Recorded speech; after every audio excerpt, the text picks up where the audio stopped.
Hello everyone, welcome to crypto lens. देखिए, bitcoin का price चला गया है $58,700 के भी ऊपर और अभी 2-3 मिनट से मैं इसका प्राइस ऑब्जर्व कर रही हूँ। जब मैंने ऑब्जर्व करना स्टार्ट किया था अभी 2-3 मिनट पहले तो $57,000 था। 2-3 मिनट के अंदर अंदर $1,000 बढ़ गया इसका प्राइस और लगातार ये ऊपर ही जा रहा है। तो देखिए, आज की वीडियो में बिटकॉइन के प्राइस परफॉर्मेंस की हिस्ट्री पे हम बात करेंगे, क्योंकि उससे काफी ज्यादा आइडिया लग जाता है कि आने वाले टाइम में ये कैसा परफॉर्म करने वाला है। उसी के साथ में क्या ये बूम इसके बर्स्ट की तरफ इशारा कर रहा है, क्या क्रैश आने वाला है उस पे भी हम बात करेंगे। क्या ये सही समय है या नहीं बिटकॉइन में एंट्री बनाने का, और एक्सपर्ट्स का क्या कहना है इसके ऊपर, वो सारी चीजें हम डिस्कस करेंगे आज के वीडियो में।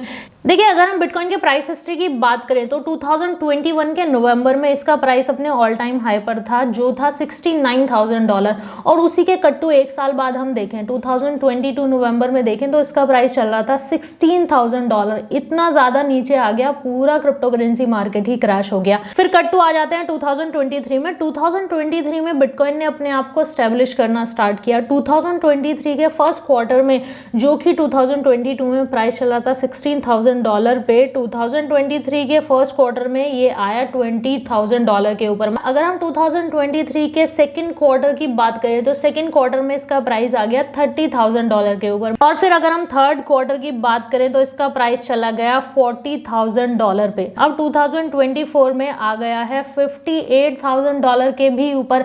और अगर इसके ऑल टाइम हाई $69,000 से हम कंपेयर करें तो लगभग 16-17% ही पीछे है। और बहुत सारे एक्सपर्ट्स का ये कहना है कि बहुत ही जल्दी $69,000, जो कि इसका ऑल टाइम हाई था, वो ये रीच कर सकता है। बिटकॉइन का प्राइस का ओवरऑल हिस्ट्री ही ये रहा है कि बिटकॉइन का प्राइस बूम होता है, फिर क्रैश हो जाता है, फिर बूम होता है, फिर क्रैश हो जाता है। और जो टॉप के क्रिप्टो करेंसीज है वो भी यही पैटर्न फॉलो करते हैं। देखिए, बिटकॉइन का प्राइस नवंबर 2021 में $69,000 तक चला गया। फिर 2022-2023 में बिटकॉइन के प्राइस ने इतना ज्यादा स्ट्रगल किया है। तो वो स्ट्रगल क्यों किया है, एक बार उसके रीजंस पे थोड़ा नजर मार लेते हैं, क्योंकि उससे काफी ज्यादा आइडिया हो जाता है कि सेम रीजंस अगर फ्यूचर में भी होते हैं तो बिटकॉइन का प्राइस कहां तक जा सकता है। देखिए, सबसे पहले तो रीजन है इन्फ्लेशन। कोरोना के टाइम पे मार्केट में इतना ज्यादा पैसा पंप हुआ कि इन्फ्लेशन आ गया, और उस इन्फ्लेशन को कंट्रोल करने के लिए बैंक्स के इंटरेस्ट रेट बढ़ाए गए, जिससे कि लोग ज्यादा से ज्यादा पैसा बोरो ना कर पाए। उसके साथ ही में क्या हुआ, FTX इतना बड़ा क्रिप्टो करेंसी एक्सचेंज जिसपे बिलियंस ऑफ डॉलर्स के ट्रेडिंग डेली होती थी, वो क्रैश हो गया। तो लोगों का कहीं ना कहीं विश्वास वहां से हिल जाता है। उसी के साथ में इलॉन मस्क ने अनाउंस किया कि वो डिजिटल करेंसी मतलब बिटकॉइन या क्रिप्टो करेंसीज में पेमेंट लेना बंद कर रहे हैं। फिर मार्केट में एक न्यूज ये भी आई कि जो इलॉन मस्क है अपनी बिटकॉइन की होल्डिंग्स को सेल आउट कर रहे हैं। उसी के साथ में चाइना में और US में क्रिप्टो करेंसी मार्केट को लेकर बहुत ज्यादा रेगुलेशंस देखने के लिए मिले। तो लोगों को काफी ज्यादा इससे घबराहट होती है कि हमारा देश भी कहीं क्रिप्टो करेंसी पे बैन न लगा दे, जैसे चाइना ने लगाया। और यूक्रेन और रशिया का जो वॉर हुआ उसने भी पूरे क्रिप्टो करेंसी मार्केट पे, स्टॉक मार्केट पे, मतलब वर्ल्ड वाइड मार्केट पे काफी ज्यादा असर डाला, क्योंकि उस टाइम ऐसा न्यूज आ रहा था कि क्रिप्टो करेंसीज में जो बड़े बड़े एक्सचेंजेस हैं, रशिया से जो ट्रेडिंग है उसको वो बंद कर रहे हैं। देखिए, अब नेक्स्ट क्वेश्चन यहाँ से आता है कि क्या बिटकॉइन यहाँ से क्रैश हो सकता है। देखिए, अगर मार्केट के हम मेजर पॉइंट ऑफ व्यू की बात करें तो ये चल रहा है कि यहाँ से क्रैश होने के चांसेस बहुत ज्यादा कम है।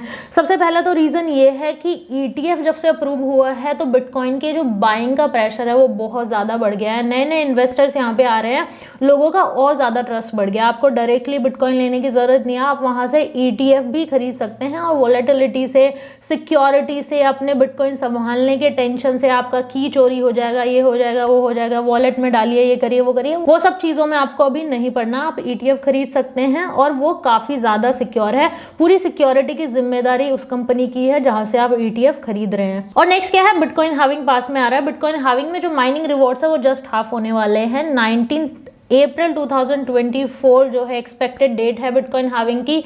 6.25 से 3.125 माइनिंग रिवॉर्ड्स होने वाले हैं। अब देखिए, मार्केट में क्या होगा, स्कार्सिटी होगी बिटकॉइन की, मतलब बिटकॉइन अब कम नंबर में अवेलेबल होगा। अब जब कोई कम नंबर में अवेलेबल कोई चीज होती है तो उसकी डिमांड ऑब्वियस सी बात है कि बढ़ती है। बट देखिए, मैं एक हट के आपको यहाँ से पॉइंट ऑफ व्यू दिखाती हूँ। सबसे पहले तो वो डेट की बात करते हैं जब बिटकॉइन अप्रूव हुआ था।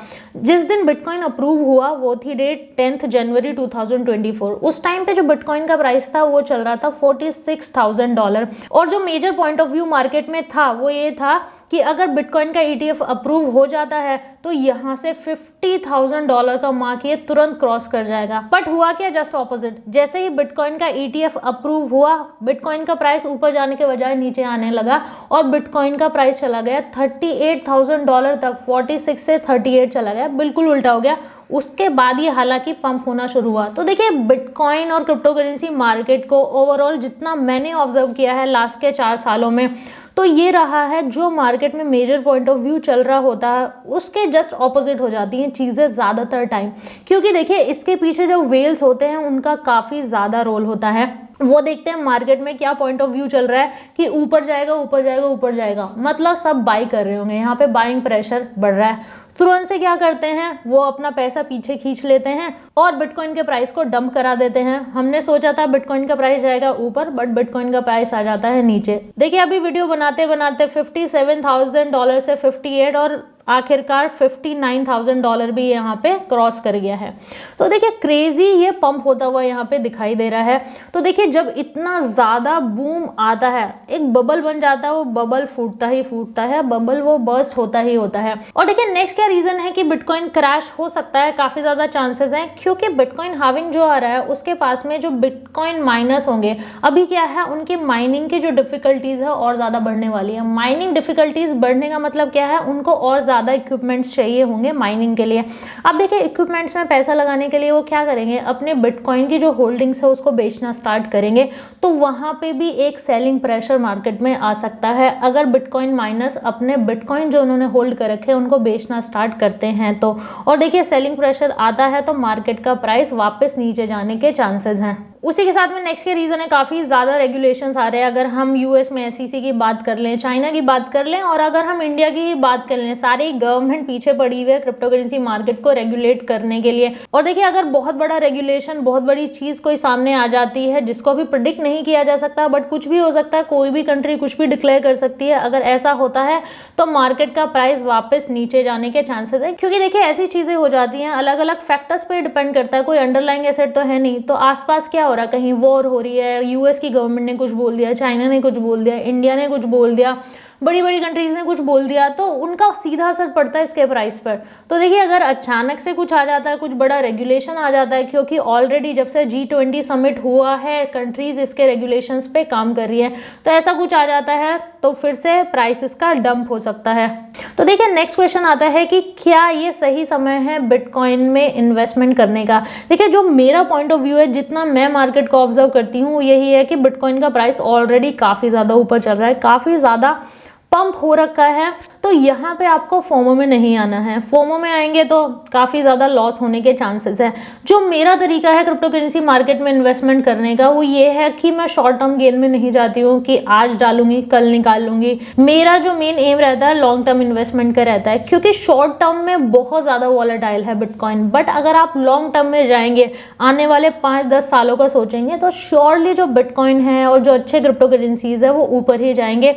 तो मैं तो यही एडवाइस दूंगी, इतना ज़्यादा फोमो में ना आए, क्योंकि बहुत ज़्यादा वॉलेटाइल हो रखा है, कभी भी ये डंप हो सकता है अगर आप 1-2 दिन के अंदर अंदर प्रॉफिट कमाने का यहाँ से सोच रहे हैं। तो देखिए ये था मेरा पॉइंट ऑफ व्यू, जिस तरीके से मैंने ऑब्जर्व किया है लास्ट के 4-5 सालों में क्रिप्टो करेंसी मार्केट को। आपका पॉइंट ऑफ व्यू अलग हो सकता है। मेरा ओवरऑल एक्सपीरियंस यही रहा है कि जब भी मार्केट बहुत ज़्यादा क्रेजी बूम करता है, बहुत जल्दी वो क्रैश भी कर जाता है। बहुत सारे लोग फोमो में आकर वहाँ पे इन्वेस्टमेंट कर देते हैं और पैसा उनका वहाँ पे डूब जाता है। लोग पैसा कमाते हैं नो डाउट, बट बहुत सारे लोग पैसा गंवाते भी हैं यहाँ पे। तो देखिए जब भी आप क्रिप्टो करेंसी मार्केट में इन्वेस्टमेंट करने जाएं, अपनी साइड से डिटेल में रिसर्च करना बिल्कुल ना भूलें। प्राइस हिस्ट्री को देखना बहुत ज़्यादा इंपॉर्टेंट है, जिससे कि आप पैसा वहाँ पे गंवाएं नहीं, कमाएं ही, क्योंकि आपका हार्ड अर्न मनी है। तो देखिए ये था ओवरऑल मेरी साइड से पूरी इन्फॉर्मेशन। होपफुली आपको वीडियो पसंद आया होगा। अगर वीडियो पसंद आया है तो वीडियो को लाइक करना और चैनल को सब्सक्राइब करना बिल्कुल ना भूलें। मुझे बहुत ज़्यादा मोटिवेट करता है ये पर्सनली। अच्छे लाइक्स आते हैं, कमेंट्स आते हैं और सब्सक्रिप्शंस आते हैं, तो क्योंकि हमारा चैनल नया है। थैंक यू सो मच, मिलते हैं अगली वीडियो में।